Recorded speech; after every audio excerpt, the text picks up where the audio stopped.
Bienvenue dans Quête de région pour un numéro spécial musique. Nous sommes à Toulouse devant le célèbre théâtre du Capitole au lieu de l'opéra et du bel canto au 19e siècle. Toulouse rendue célèbre par Claude Nougaro, la ville fut aussi une véritable machine à tubes dans les années 80.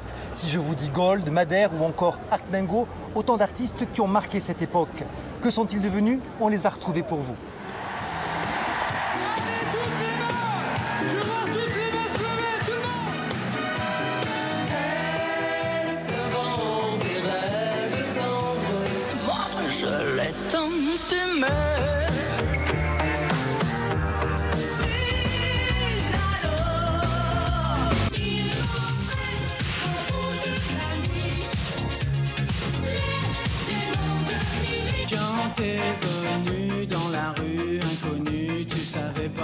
Nous irons ensuite à Nîmes, dans le quartier populaire de Val-de-Gour, où des collégiens participent à une aventure peu commune. Former un orchestre sous la direction de la grande chef Zaya Ziwani, une rencontre exceptionnelle qu'on va vous raconter.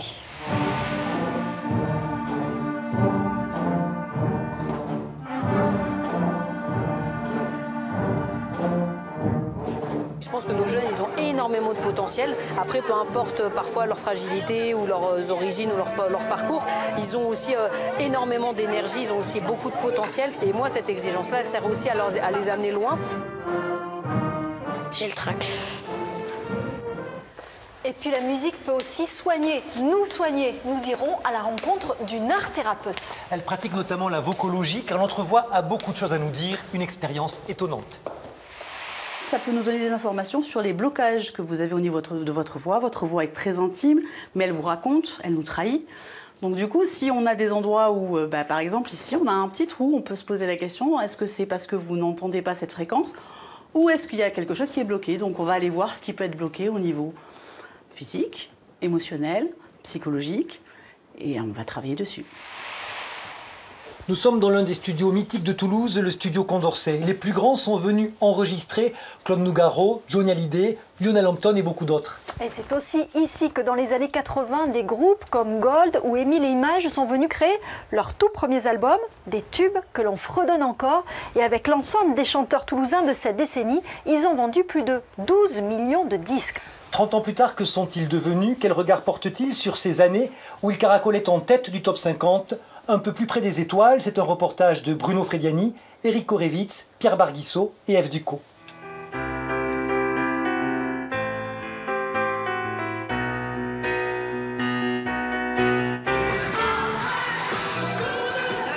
C'est l'histoire d'un âge d'or.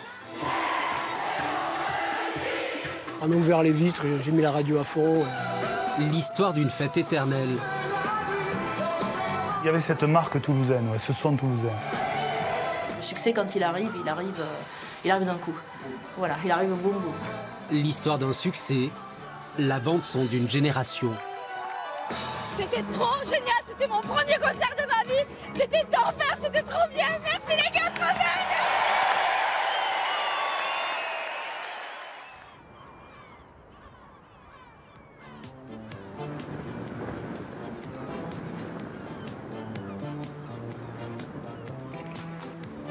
À 62 ans, Jean-Pierre Madère partage sa vie entre Toulouse et Biarritz. La mer qui meurt dans le port. Sa nouvelle vie, depuis que le train du succès est repassé, 30 ans plus tard.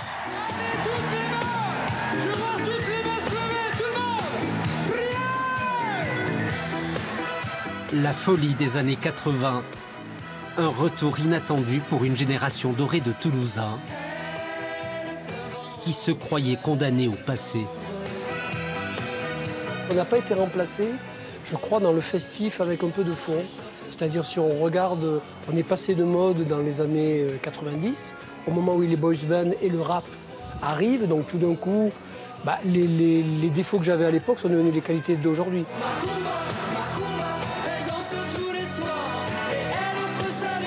Je pense que notre futur, c'est notre passé, en fait. C'est quelque chose de très complexe à gérer parce que moi, si je ne fais pas Macumba ou Disparu, tout d'un coup, les gens vont être déçus. Donc, il faut vraiment chapeauter à ce patrimoine-là. Alors, c'est réducteur, évidemment, Mais je me dis que c'est pas si mal en fait. Évidemment, ça aurait pu être mieux, mais ça aurait pu être pire aussi. Donc il faut toujours voir le côté, je crois, positif de la musique. Ce n'est que de la musique, ce n'est que des chansons. C'est pas non plus... Que de la musique, une ritournelle toujours ancrée dans la culture des années tubes. Le public n'a rien oublié. Super. Et ça, tu vas le faire voir à tes enfants. Il m'a tout de suite C'est dit les c'est pas années possible. 80, hein, on peut pas les enlever, hein, elles sont là. Et vous sortiez beaucoup à l'époque, tous les deux, vous êtes Oui, connus en moi club? beaucoup. Lui aussi, beaucoup. lui aussi. Ouais. Il a vécu une jeunesse assez... Ben oui, c'était ça, là. C'était une période moins anxiogène. Ou... Ouais. On est nostalgique, mais il y a pas la relève n'existe pas. Enfin, pour moi. Je te disais. Non, mais pour moi, il n'y a pas de relève pour l'instant. Vous avez reconnu Jean-Pierre Madère, un Toulousain, qui enchaîne succès sur succès. Pas de relève pour le look New Wave et le souvenir des années d'insouciance. Oh Macumba, elle danse tous les soirs. Sa femme Nathalie l'a rencontré au creux de la vague dans les années 90, avant d'assister à sa renaissance. Elle danse tous les soirs. Il n'a plus rien à prouver. Hein, il ne prend que ce qui est bon à prendre. Sans stress, sans problème d'ego également, j'ai envie de dire. Ça, c'est du passé. Hein, et là, en effet, de faire simplement plaisir aux gens.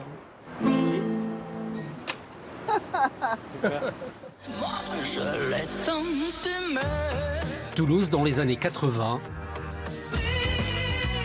c'est une usine à tubes, un âge d'or inégalé.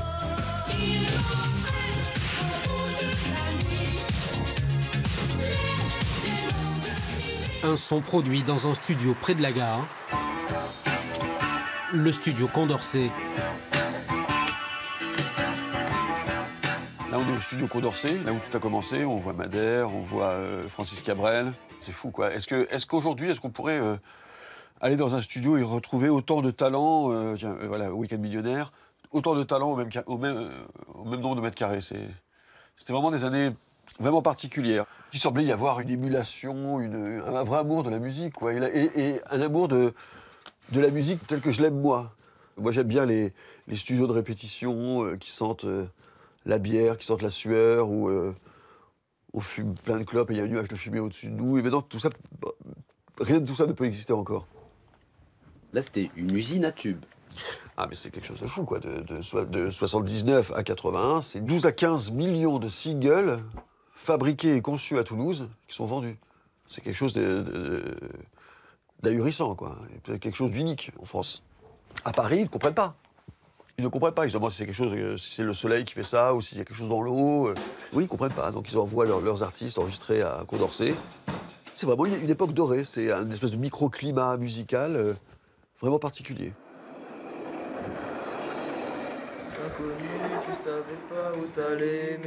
Un vivier de talent qui laisse des tubes aujourd'hui repris par les adolescents. Vraiment typique que tous les voisins appelaient.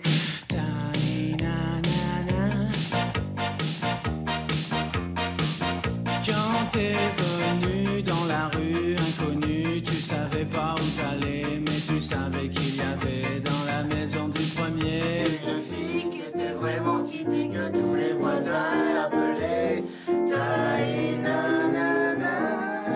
Alors là, vous venez d'assister à une montée chromatique. 32 ans après leur tube, le couple Casero enseigne la musique dans leur école de Blagnac. Le fait que ma mère, elle écoutait avant, après elle a dit et tout, elle m'a dit ouais mais en fait c'est ça et tout. Et du coup je l'ai écouté, mais genre je connaissais, mais ça fait kiffer. Fla de classe claire, mais clac, bon. 0 avec Tainana. Une nouvelle génération qui kiffe un morceau décalé, produit à Toulouse à une époque où la ville était une marque. Je me rappelle, il y avait le top 50, et je crois qu'il y avait 4 ou 5 titres toulousains dans le top 15. C'était incroyable. Il y avait, à un moment, il y a eu 3 titres des Gold. Ça paraît incroyable, et 2 titres de Jean-Pierre Madère. C'était vraiment, là, ça planait très haut.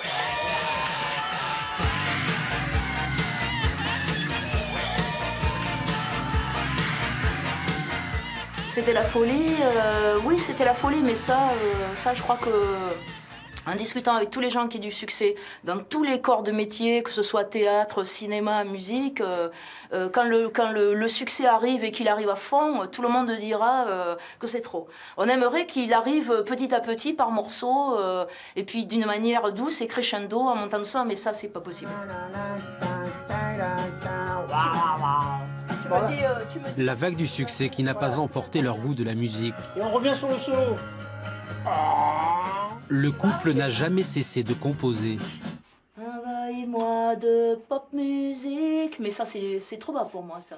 Ça s'arrête jamais, en fait. C'est Jamais. pas parce que c'est la fin de K0, K0 a eu son temps, que la musique s'arrête. C'est ce qu'on Ah bah heureusement, parce que si la musique avait duré le temps de K0, elle n'aurait pas duré longtemps. Hein. Non, parce que le temps de K0, mon Dieu, il y a zing. Ah, il est où?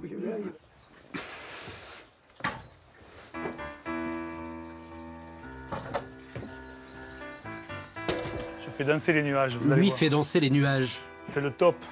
Quand il ne fait pas danser, le Stade de France.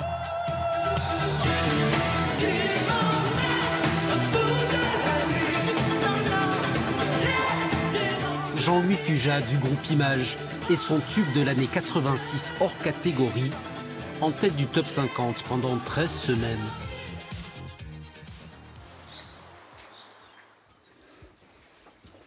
Loin de la frénésie et des paillettes, le musicien aime se retrouver dans son chalet des Monts d'Olme pour refaire ses gammes.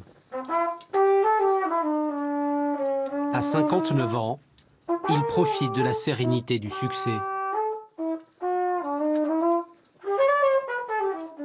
Moi, je suis ariégeois et pour moi, ici, être dans ce chalet, c'est voilà, un retour aux sources. Je suis très nature, j'adore la tranquillité, j'adore la montagne, la campagne.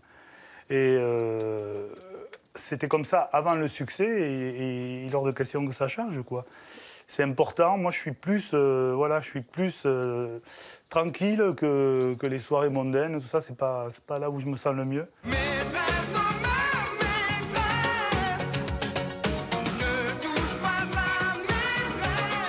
Il y avait un son toulousain, une école toulousaine, il y avait une amitié d'artistes toulousains, c'est-à-dire Gold, Jean-Pierre Madère, Image et tant d'autres. On collaborait ensemble, on n'avait pas peur de se donner des coups de main pour les enregistrements.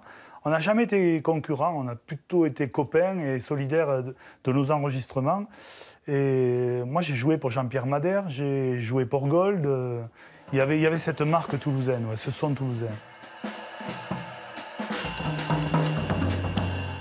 Une école toulousaine, toujours plus proche des étoiles.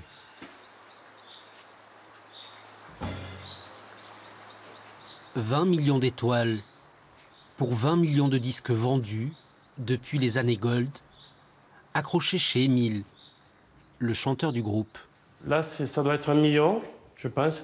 1, 2, 3, 3. Là, c'était 2 millions d'albums. Ces disques chez vous, ça veut dire que vous leur devez beaucoup, vous y pensez? Pas vraiment. Maintenant, c'est comme les gens qui passent devant la Tour Eiffel à Paris quand ils vont au boulot. Moi, c'est un peu pareil. Quand je monte l'escalier, je ne les vois plus pratiquement parce que maintenant, ils font partie de ma vie. Et voilà, c'est comme ça.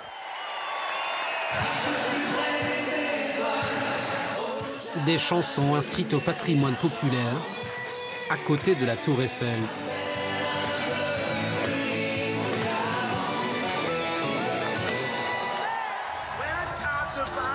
Pourtant, la vie du chanteur chez lui dans le Tarn, c'est plutôt tranquille, Émile. Ah, celle-là est trop à gauche. Alors là, je suis allé dans les arbres. C'est court, ça.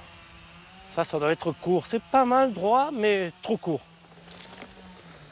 C'est ma vie de provincial, c'est vrai, parce que on nous avait toujours dit, quand on était plus jeune, il faut aller à Paris, c'est là-bas que ça se passe, pour la télé, pour les grandes soirées, les cocktails, les trucs. Moi, j'ai toujours dit, il est hors de question que j'aille à Paris, me déraciner. J'ai toute ma famille, mes amis dans le sud-ouest. Je reste dans le sud-ouest. Ça va? Comment vas-tu?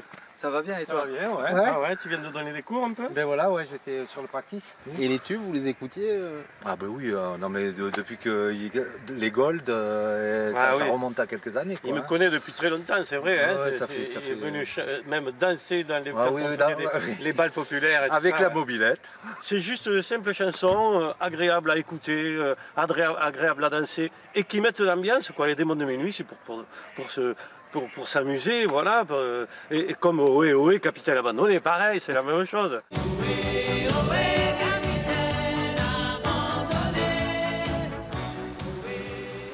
Comment il est grand ton terrain? Ah ouais, ça fait 2000 m². C'est grand, hein, je tombe. Demain, je tombe. C'est dommage, c'est pas tondu aujourd'hui. Remplir des stades avec des chansons d'un autre temps, c'était l'idée du producteur de la tournée Star 80 depuis sa rencontre avec les Toulousains. C'est en 2010 et je rencontre pour la première fois de ma vie, de leur vivant, Émile et Images. Et je dis à Jean-Louis, écoutez, là c'est vraiment magnifique, on va faire quelque chose de superbe, on va aller jusqu'à Bercy, quoi. Ça, c'était à la reprise en octobre 2010. C'était ton objectif, faire un Bercy. Ouais. Mais parce que... on a fait combien de fois depuis et on a fait quand même 2 fois le Stade de France. Pour moi, Star 80, c'est de toute façon le patrimoine de la chanson française. On parle de Gainsbourg, on parle de Renaud, on parle de qui vous voudrez, mais il faut aussi me parler de Émile et Images, de Jean-Pierre Madère, de Cookie Dingler, de François Feldman, de Jean-Luc Lahaye. Si je vous dis c'était mieux avant. Non, c'était pas mieux avant. Non, c'est Cabrel qui dit ça. Non, mais sérieux, non, ça sera mieux demain.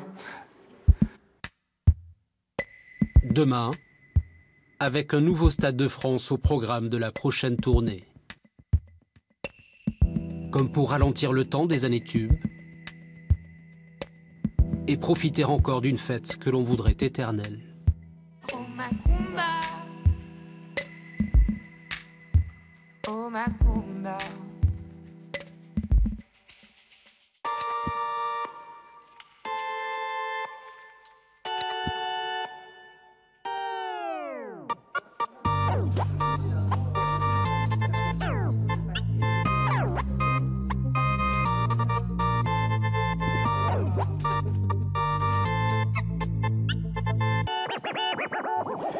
Retour dans le Saint des Saints des années 80 à Toulouse, le studio Condorcet. Bonjour Olivier Cussac. Bonjour. Vous êtes musicien et vous êtes l'actuel patron de ce studio. Alors pourquoi est-ce qu'il a attiré autant de vedettes? Alors, l'histoire du studio, c'est vrai que énormément d'artistes parisiens sont venus enregistrer ici pour des raisons qui sont très certainement obscures, mais qui quand même tiennent au talent de François Porterie et de son cousin Jean-Michel, dans la manière qu'ils ont eu d'enregistrer et de créer une synergie à Toulouse avec des musiciens qui venaient, des musiciens de session qui étaient locaux, qui ont créé une espèce d'équipe un peu à la Motown française, j'allais dire, donc qui jouaient sur beaucoup d'albums et qui ont fait qu'il y avait une cohésion, qu'il y avait une histoire d'amitié finalement qui s'est liée avec tous ces talents et qui fait que voilà, des gens sont venus enregistré à Toulouse, à Condorcet. Donc il y avait les frères Porterie, mais il y avait aussi ce studio qui est très particulier. Qu'est-ce qu'il a de spécial? Alors le studio, c'est un studio à l'ancienne, où à l'époque on faisait des grandes salles, on accueillait des musiciens qui jouaient ensemble. Ça paraît idiot, mais maintenant les musiciens jouent 9 fois sur 10 plus ensemble, on les enregistre les uns après les autres. Or ici, on peut mettre une section, une basse batterie guitare, les faire jouer ensemble, et aller capturer l'énergie du live, ce qui est essentiel pour toutes les musiques pop-rock. Donc après la particularité aussi, c'est l'acoustique du studio, c'est ce qui fait que c'est un bijou d'acoustique. On a des panneaux, on peut moduler la réponse acoustique du studio. Ces sortes de volets que l'on voit, voilà, c'est ça? En fait, on a une surface absorbante. Je pense que ça se passe de commentaires, et une surface réfléchissante. Et on peut, en faisant bouger ces volets, modifier la réponse acoustique du studio. Et c'est une manière qui est très peu coûteuse, j'allais dire, mais qui est très efficace dans le rendu et au quotidien des prises de son. Voilà. Ce qui fait qu'effectivement, la prise de son est très particulière. On peut avoir une prise de son assez sourde, assez étouffée, et on peut aussi, si j'ouvre tous les volets, si je peux dire, avoir une acoustique plus généreuse avec beaucoup plus de résonance, et notamment pour les sons de batterie. On a un son de batterie qui rappelle un peu Phil Collins ou qui rappelle John Bonham, des icônes de son de batterie qu'on a tous dans les oreilles, quoi. Donc c'est une pièce qui permet de faire tous ces sons de manière assez somptueuse. Vous avez récupéré ce studio il y a 11 ans. Comment vous avez réagi quand vous êtes arrivé dans un endroit comme ça? Je vous laisse deviner. C'est juste le rêve, c'est juste l'endroit idéal où je peux enfin réaliser des prises de son que j'imagine depuis des années sans forcer, sans effort, dans lequel les musiciens peuvent jouer ensemble en s'entendant très bien et tout en faisant des prises de son qui sont très propres et avec de l'air, c'est-à-dire l'acoustique dans lequel il baigne, qu'on peut reprendre et qu'on réinjecte dans le mixage. Et ce qui fait qu'on a un son qui n'est pas du tout stérile, qui n'est pas du tout étriqué. On a un son très live, très large. Oui, parce que le studio continue à fonctionner encore aujourd'hui. Alors moi j'enregistre beaucoup de musique de films et des albums aussi, donc depuis 2007, depuis que je suis ici. Ouais, oui. Mais malheureusement le studio va devoir déménager. Alors c'est un crève-cœur, mais effectivement Toulouse Métropole détruit tout le quartier pour faire ce qu'on appelle le projet TESO. Et le studio Condorcet est au centre de cette destruction. Donc l'idée, voilà, c'est de retrouver un endroit dans lequel je puisse développer au moins aussi bien et pour pouvoir continuer à travailler dans de bonnes conditions, quoi. Oui, pour que le studio Condorcet continue à vivre et à accueillir encore de nombreux artistes. Exactement, et ailleurs, et tout aussi bien, j'espère. Merci beaucoup, Olivier Pissac. Avec plaisir.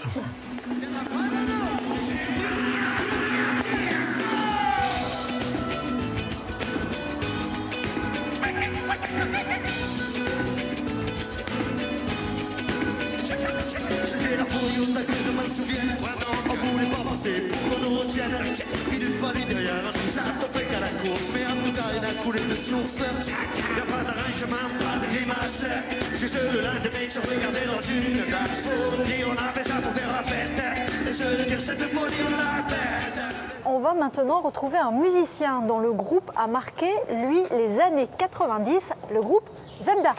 Bonjour Joël Saurin. Et bonjour. Vous êtes le bassiste du groupe Zebda, vous êtes aussi le créateur des pauses musicales ici à la Maison d'Occitanie, des concerts gratuits pour découvrir de nouveaux talents, on en parlera tout à l'heure. Mais d'abord un petit mot bien sûr sur le groupe Zebda, c'est fini ou vous continuez à vous faire plaisir encore sur scène? Alors c'est fini actuellement, mais comme on avait arrêté en 2003, on a arrêté en 2015 sans prédéterminer quoi que ce soit. Ce qui nous a permis de remettre les couverts ensemble. Alors, donc pas de prédétermination, pas d'acte définitif. Je dirais que l'envie parlera toute seule. Alors le groupe Zebda, c'est des tubes qui ont cartonné, motivés, il n'y a pas d'arrangement, et tomber la chemise. Allez les gars, vous avez promis le soleil. On peut vous dire ce soir qu'on a pas sommeil. Tombez là, tombez la chemise. Tombez là, tombez la chemise. Tombez là, tombez la chemise. Tombez là, tombez la chemise. Tomber la chemise, c'est vraiment un titre qui donne la patate. C'est quoi la recette d'ailleurs pour faire un tube? On a cherché, on n'a pas trouvé. Et pourtant, on l'a fait. Donc je dirais que c'est vraiment tout un tas de configurations liées au groupe et aux rencontres qui font qu'on avait quelque chose à défendre, à donner, peut-être de plus que la moyenne, quoi, simplement. Et une volonté farouche aussi. Vous avez senti quand même qu'il y avait quelque chose dans cette chanson? Alors moi personnellement, on m'a demandé mon avis avant la production de l'album et j'ai dit cette chanson elle ne marchera jamais. Donc vous voyez combien je suis visionnaire. C'est ainsi chez nous, c'est pareil ailleurs. Tout ce que ce vilain monde a fait de meilleur se trouvait là, juste pour le plaisir. Ce jour-là, je peux dire que c'est de plaisir. Et quel regard vous portez vous aujourd'hui sur cette décennie qui a fait la célébrité du groupe Zebda? Cette décennie, c'est une chose en particulier, mais ça va vraiment au-delà de la décennie. Pour nous, l'histoire de Zebda commence dans les années 60, je dirais, 70, avant même l'existence du groupe, bien sûr, puisque l'ancien guitariste et moi, on a grandi dans le même village. Majid Cherfi, donc l'auteur de tous les textes et chanteur du groupe, et moi, on s'est rencontrés au lycée, en classe de seconde, et ça a été une rencontre fulgurante, une espèce de coup de foudre amical du premier jour. Voilà. Et vous étiez dit, on veut devenir musicien, on veut fonder un groupe ou c'est... À ce moment-là, pas du tout. Pas du tout. On se regardait avec des yeux étranges. Qu'est-ce que c'est ce truc? Je venais de ma campagne, il venait de sa banlieue et on essayait de se comprendre. Et déjà, c'était quelque chose d'énorme. Et à partir de là, Majid, la rencontre avec Majid et puis après Hakim et Mustapha nous ont changé tous les codes. C'est par le biais de la mixité qu'on est arrivé à faire quelque chose d'original, porteur et qui s'est révélé marcher. Mais moi, je relativise beaucoup tout ça parce que je croise beaucoup d'artistes. Vous n'êtes pas nostalgique en fait de cette époque? J'ai aimé, hein. J'ai aimé le faire, attention. Nostalgique, je le suis un peu pour tout, donc tout va bien. Mais non, je relativise le succès, dans le sens où je croise beaucoup d'artistes qui, pour moi, ont un potentiel énorme et qui n'ont pas de succès.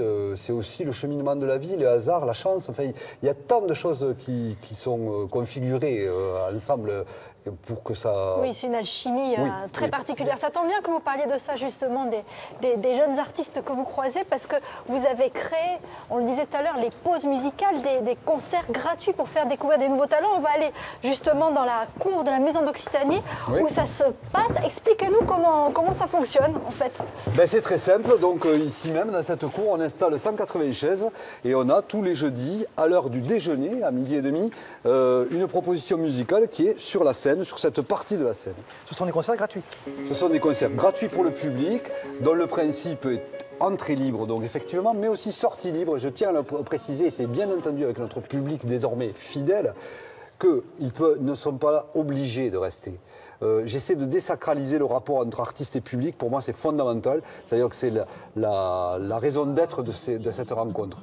Faire découvrir des artistes, certes, mais faire aussi mettre en contact des artistes avec un public qui n'est pas forcément ni mélomane, ni spécialiste, et qui simplement ne demande qu'à faire une pause en musique. Et c'est ça l'originalité, justement, parce qu'aujourd'hui, on peut faire découvrir sa musique sur Internet. On n'a pas forcément besoin de se produire sur une scène. Pour moi, Internet est un élément de plus dans les vecteurs de communication, mais franchement, celui que j'active le plus, c'est un rapport immédiat, direct.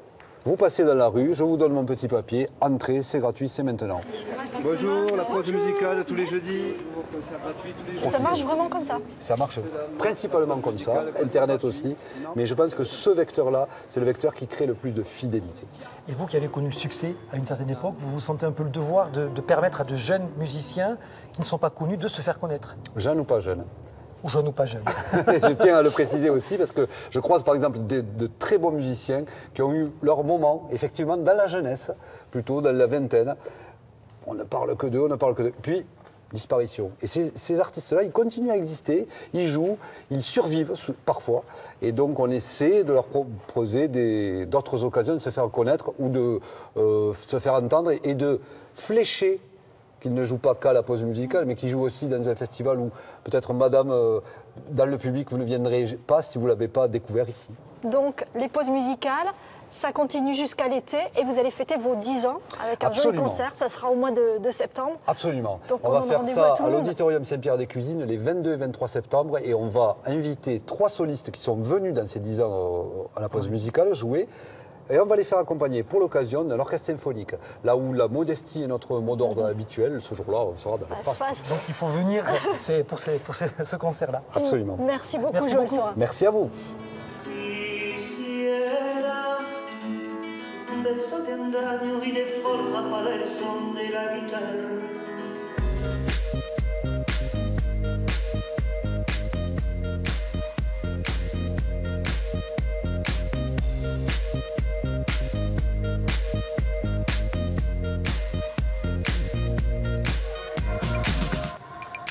En quête de région, deuxième partie, nous allons maintenant à Nîmes, au collège Diderot, dans le quartier populaire de Val-de-Gour.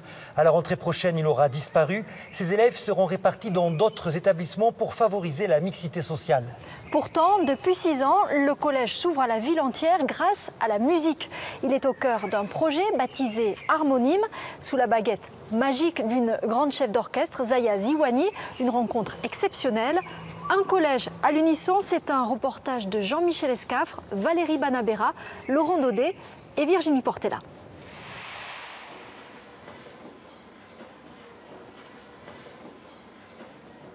C'est une rencontre unique. Zaya Ziwani, chef d'orchestre dont la baguette voyage partout sur la planète musique et aux instruments 76 jeunes Nîmois. Avant d'en arriver à ce concert en public, les élèves ont répété dur.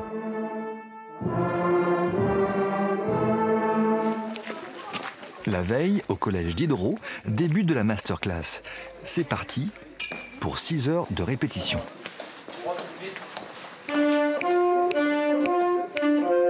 Les musiciens n'habitent pas tous la cité Val-de-Gour. Le projet Harmonime vise à rassembler autour de la musique des élèves issus de tous les quartiers de la ville. Ok. Je vois le tempo effectivement que vous prenez. Alors là-dedans, les notes, c'est à peu près ça, d'accord? Mais ça va être encore mieux, soyez bien concentrés. Par contre, là, c'est l'articulation qui manque. Ce matin, les élèves travaillent par famille d'instruments. Dans la famille saxo, il y a Sarah, la plus jeune, Wael, le seul garçon, et Nadège, la plus expérimentée. Oh là là, oh là là, oh là là, précis. J'adore le jazz et c'est mon instrument préféré dans le jazz, donc du coup j'ai voulu en apprendre pour voir ce que ça faisait d'en faire et d'avoir mal au cou aussi. Qu'est-ce qu'il faut pour bien jouer du saxo? Il faut bien souffler et il faut avoir confiance en soi. Et... Alors, ok, s'il y en a un qui fait pas bien comme il faut, ça ressort et du coup c'est moins bien. On vient un peu leur donner quelques tuyaux pour apprendre à jouer, évidemment, de mieux en mieux leur instrument, mais aussi, surtout, à jouer les uns avec les autres, en se respectant, en s'écoutant les uns les autres. Voilà. Le but, c'est de... quand tout le monde fait le même morceau, le but, c'est d'avoir l'impression que tous les instruments font un seul instrument. Surtout, c'est dur quand les autres instruments ils jouent et que nous, on doit jouer. Des fois, on ne s'entend pas jouer, donc du coup, on augmente alors qu'il ne faut pas augmenter. Pendant 2 jours, le collège d'Hydro tout entier fourmille de notes. Dans la salle de musique, c'est la famille percussion qui répète le même morceau. À la fin, le poupouka, poumpouka, poupuka, on le fera 2 fois. Lorsqu'il y a une masterclass, il y a quand même une émulation, une dynamique, et puis un temps quand même qui est très conséquent au niveau du travail. Et du coup, il y a quand même un progrès. On voit, nous, professeurs, un progrès entre le début de la masterclass et la fin de la masterclass avec le concert qui motive aussi beaucoup les troupes, là, les effectifs. Peut-être que même à la fin, on fera poupuka, poupuka, poupuka, papa. Le lendemain, c'est mercredi, le collège est vide, sauf le réfectoire qui a été réquisitionné pour accueillir l'orchestre Harmonium au complet. L'orchestre et sa chef, Zaya Ziouani. Au début, c'est vraiment fort, et après, on fait le diminuendo. Le décrescendo, vous le faites très bien, mais au début, je veux que ça soit plus présent. D'accord?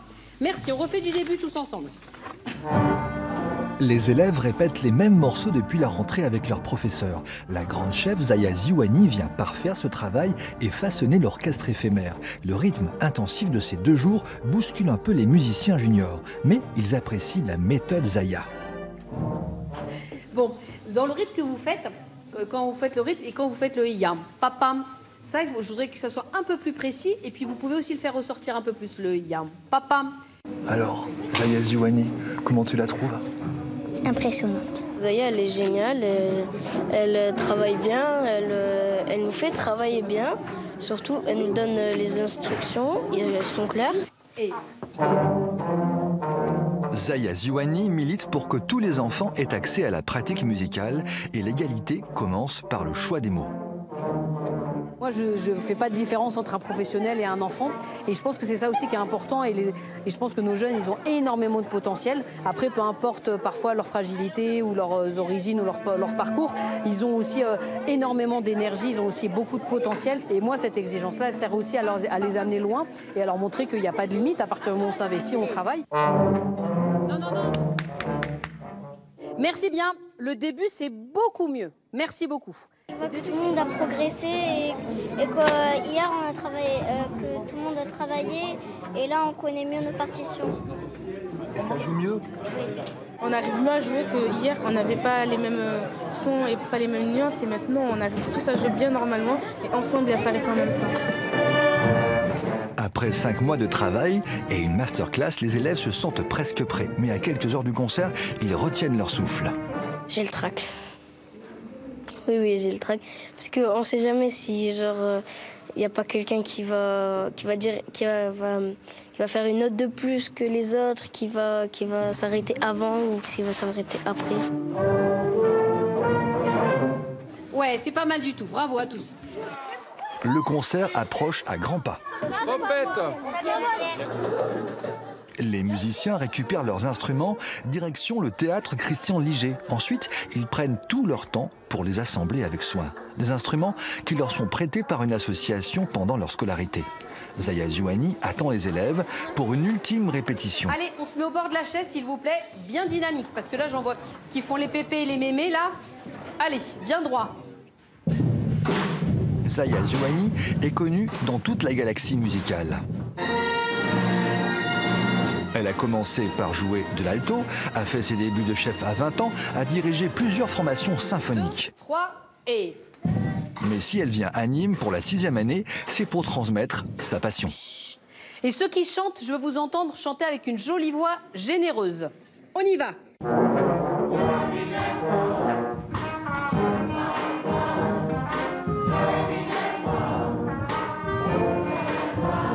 Pour ma part, j'ai eu la chance de grandir dans une famille où mes parents étaient très intéressés, curieux de ça, donc ils m'ont transmis cette passion, cette curiosité pour la musique, pour les arts, et donc moi je trouve important à mon tour aussi de jouer ce rôle-là et d'être présent dans le parcours de certains jeunes, certains enfants. Les musiciens sont en tenue de scène, petit réajustement avant le lever de rideau. La salle est comble, le concert d'harmonium peut commencer.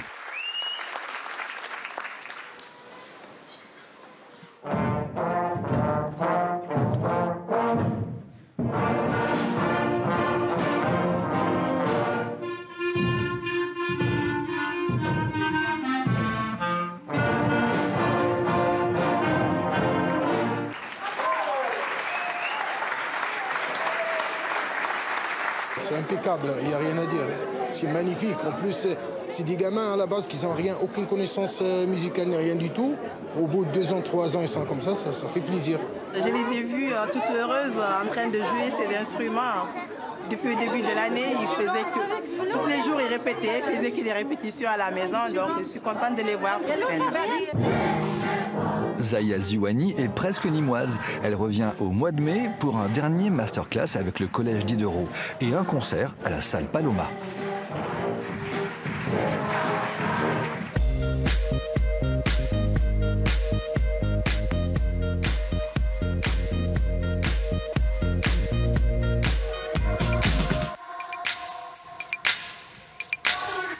La musique, on vient de le voir, est un formidable moyen de créer des rencontres et du lien social. Mais elle peut aussi nous aider à nous soigner. On va rencontrer Laurence Haïn. Elle est art-thérapeute et coach vocal ici en pleine campagne du Lauragais. Elle travaille notamment sur le chant et la voix. En quoi ça consiste? On va la retrouver dans son cabinet avec Léo, qui est en pleine expérience. Maître Corbeau, sur un arbre perché, tenait en son bec un fromage. Maître Renard, par l'odeur alléchée, lui tint à peu près ce langage. « Eh, bonjour, monsieur le du Corbeau, que vous êtes joli, que vous me semblez beau. Sans mentir, si votre ramage se rapporte à votre plumage, vous êtes le phénix des hôtes de ces bois. » À ces mots, le corbeau ne se sent pas de joie, et pour montrer sa belle voix, il ouvre un large bec, laisse tomber sa proie. Le renard s'en saisit et dit « Mon bon monsieur, apprenez que tout flatteur vit aux dépens de celui qui l'écoute. Cette leçon vaut bien un fromage sans doute. » Le corbeau, honteux et confus, jura, mais un peu tard, qu'on ne l'y prendrait plus. Alors Laurence Haïn, vous m'avez fait enregistrer ce texte, Le Corbeau et le Renard. Pourquoi? Parce que c'est un texte où il y a des interrogations, des exclamations, des affirmations, et qui va nous permettre de voir la prosodie de votre voix, ce que vous utilisez tous les jours, en termes de fréquence, et du coup pouvoir analyser votre voix dans tous les registres que vous utiliserez à tous les moments. Et alors là, ça dit quoi? Alors là, du coup, ça nous dit que vous avez... Alors on voit les voix des hommes qui se situent ici, donc c'est un analyseur de fréquence, et on voit que votre voix, elle est plutôt très aiguë. Donc c'est intéressant, mais en même temps, une voix bien équilibrée, elle devrait faire une montagne comme ça, puisqu'on est plus dans les médiums de notre voix. C'est pas le cas chez vous. Donc il y a du boulot. Ensuite, on voit ici, ça nous donne les fréquences utilisées. Alors on a besoin pour parler de ces 3 fréquences-là, et elles ne sont pas toujours présentes chez vous. Et ça va nous permettre de voir quel travail on va pouvoir faire sur votre voix pour la rendre équilibrée, pour que vous ne la perdiez pas, pour que vous puissiez l'utiliser de façon optimum. Ça dit autre chose ou pas? Oui, ça peut dire autre chose, ça peut nous donner des informations sur les blocages que vous avez au niveau de votre voix. Votre voix est très intime, mais elle vous raconte, elle nous trahit. Donc du coup, si on a des endroits où, par exemple ici, on a un petit trou, on peut se poser la question, est-ce que c'est parce que vous n'entendez pas cette fréquence ? Ou est-ce qu'il y a quelque chose qui est bloqué? Donc on va aller voir ce qui peut être bloqué au niveau physique, émotionnel, psychologique, et on va travailler dessus.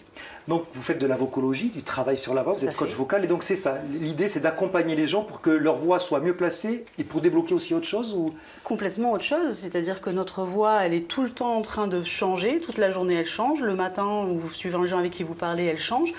Si elle change à votre avantage, c'est-à-dire en étant bien équilibrée, tout va bien. Si elle ne change pas à votre avantage, vous pouvez avoir des voix très désagréables qui sont tout le temps perchées là-haut et qui vont avoir des gros problèmes au niveau social.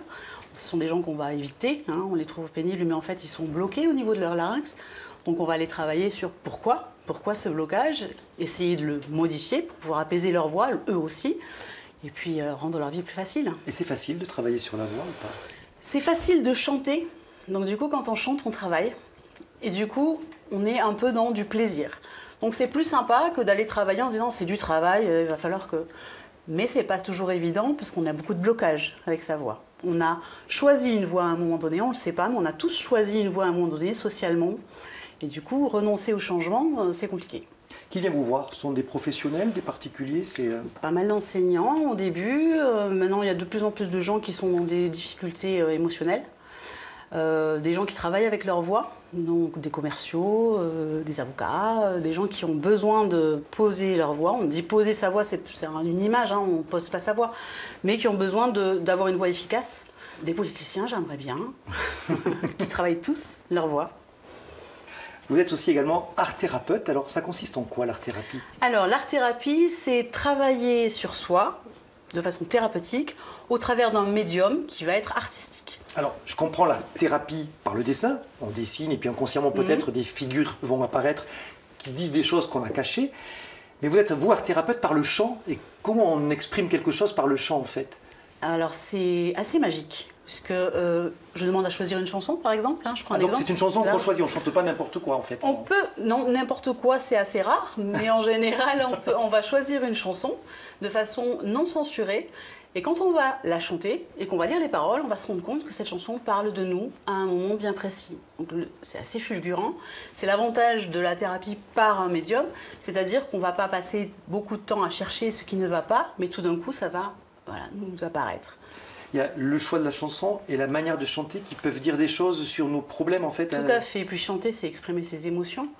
Donc à partir du moment où on joue le jeu des intentions, je vais raconter vraiment ce que je veux avec cette chanson. Je suis en train de parler de moi et de mon histoire, de mes émotions. Il y a beaucoup de choses qui sortent quand on chante de ces émotions. Qui vient vous voir? C'est des gens qui n'arrivaient pas avec des thérapies classiques à exprimer quelque chose? Alors beaucoup de gens qui sont frustrés des thérapies conventionnelles. Et beaucoup de gens qui arrivent en disant « moi c'est fini, je ne veux plus faire de thérapie où je dois parler pendant 10 ans ». D'ailleurs j'ai pas mal de gens qui ne veulent plus parler du tout et qui veulent que chanter. Évidemment, on va se mettre à parler, puisqu'il va se passer des choses quand on chante, qu'ils vont avoir besoin de raconter. Et puis après, toutes les personnes qui sont bloquées au niveau de sortir leurs émotions, et qui, si on me demande de les raconter, je ne peux pas, je suis bloquée avec. Par contre, si je dois les chanter, il y a un déblocage qui se fait tout seul. Est-ce que vous pouvez conseiller parfois des gens de chanter en groupe? Puisque j'imagine que pour des gens qui peuvent avoir des problèmes de vivre en société ou d'harmonie... Chanter en groupe, ça fait du bien. Depuis des millénaires, on chante pour se soigner, pour partager socialement, chanter. À la base, c'est thérapique, ça fait du bien. Donc si vous utilisez le chant pour aller mieux, forcément ça marche. Alors justement, le chant en groupe, les ensembles vocaux, on va les voir maintenant. On va aller voir À bout de souffle, qui est un ensemble vocal qui comprend des musiciens professionnels et des amateurs, qui se produit sur toutes les scènes de la région. On retrouve Anne-Sophie qui est avec son directeur musical.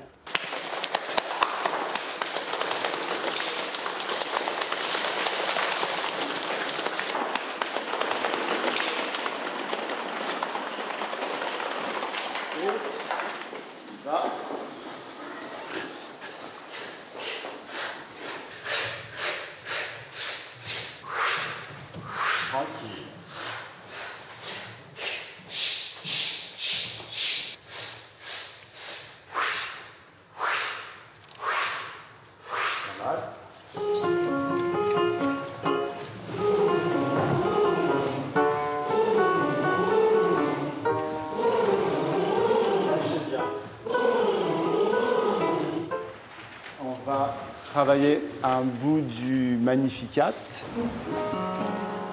37, ouais. Et 1. Ouais, évitez le. attaquer sur Abraham. Ouais, tu l'as dit, tu le fais. Et...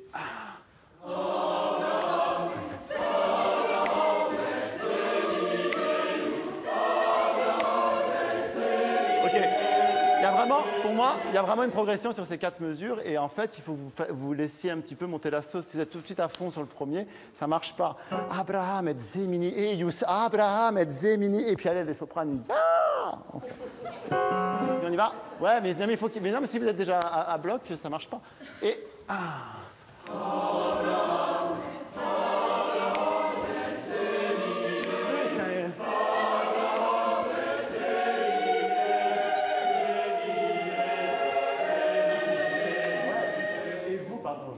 Et vous, du coup, ta da da da, ta da da da, ta da da da. Et on se rendort. Moteur à chaque fois. Relancez. Encore une fois. C'était bien ça. Et 1. Okay. Et pardon, je vous crève. Braham. Abraham. Ouais, roulez plus. Ça projette. Et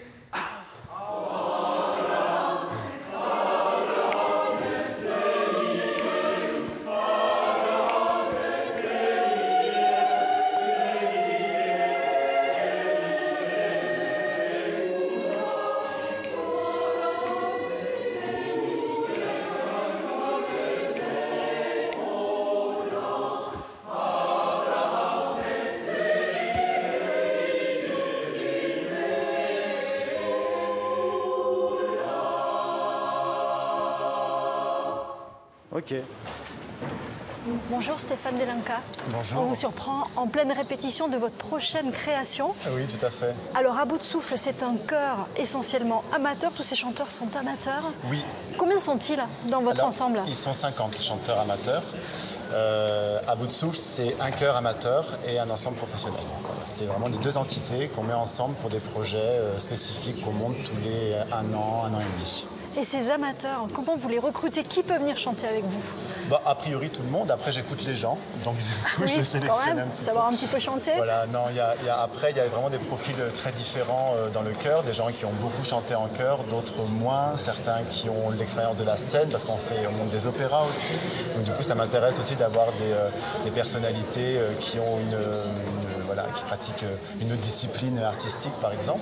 Et vous voulez que ce soit une photographie de la société, votre ensemble? Pourquoi? Oui, en effet, parce que quand on travaille avec un chœur professionnel, c'est vrai que les gens sont d'une même catégorie socio-professionnelle, disons.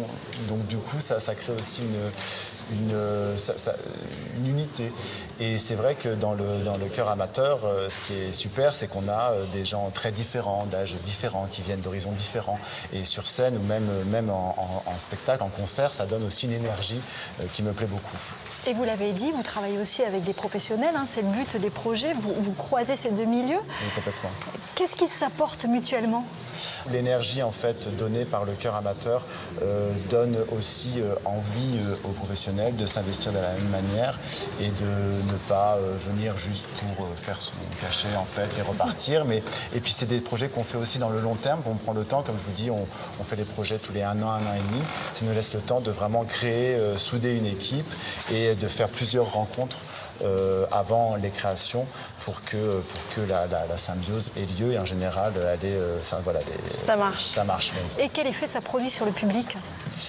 Visiblement, le public est plutôt réceptif à nos productions. En général, on a beaucoup de monde et beaucoup de retours très positifs. Est-ce que c'est aussi un bon moyen de faire venir un public qui peut-être n'a jamais mis les pieds dans ce type de concert? Pour moi, la pratique, la question de la médiation, en effet, elle est directement liée à la pratique. Et c'est vrai que la pratique amateur, du coup, permet à des gens qui ne connaissent pas du tout ce répertoire, des proches, amis, famille, de venir écouter et puis de découvrir des choses qu'ils n'auraient peut-être pas eu l'idée d'aller voir. Alors cette prochaine création va proposer du Bach et du Delalande. Quand est-ce qu'on pourra la découvrir? Alors, nous allons jouer le 20 octobre prochain au Pingalan à Mérignac, à côté de Bordeaux, et le 3 décembre à Audi-Sud, Blagnac. Et donc la production sera avec 5 solistes, 22 musiciens à l'orchestre et le chœur de 50 chanteurs. Merci beaucoup, Stéphane Delenka. Merci à vous. Nous allons nous quitter avec l'ensemble vocal à bout de souffle. Vous pouvez retrouver notre émission sur le site internet de France 3 Occitanie. Toute l'équipe d'Enquête de Région vous dit à bientôt et donc place maintenant un extrait de Dies Irae de Delalande. Mors stupide.